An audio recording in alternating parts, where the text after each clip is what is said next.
গুজরাটের মুন্দ্রায় gas cylinder থেকে আগুন লেগে প্রাণ হারিয়েছেন দক্ষিণ দিনাজপুর জেলার খোরনা এলাকার 3 পরিযায়ী শ্রমিক।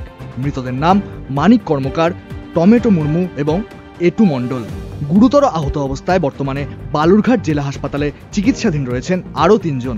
3 জনের মধ্যে একজনের অবস্থা আশঙ্কাজনক বলে জানা গিয়েছে। ঘটনাটি ঘটে কয়েকদিন আগে ভোরবেলায়। অভিযোগ, আহত শ্রমিকদের যথাযথ চিকিৎসা না করিয়ে এক ঠিকাদার অমানবিকভাবে তাদের ট্রেনে তুলে বালুরঘাটে পাঠিয়ে দেয়। মঙ্গলবার দুপুরে আহত শ্রমিকদের পরিবারগুলির সঙ্গে দেখা করতে হাসপাতালে যান বালুরঘাট লোকসভার সাংসদ ও মন্ত্রী সুকান্ত মজুমদার। সোনাক্ষী, মশলা কোথায়?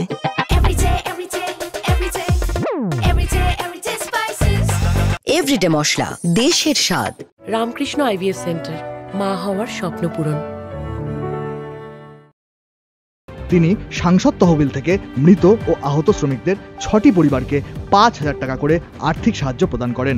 সুকান্ত মজুমদারের সঙ্গে ছিলেন বিধায়ক বুধরাই টুডু। প্রতিরাম থেকে বিশ্বজিৎ প্রামাণিকের রিপোর্ট, উত্তরবঙ্গ সংবাদ।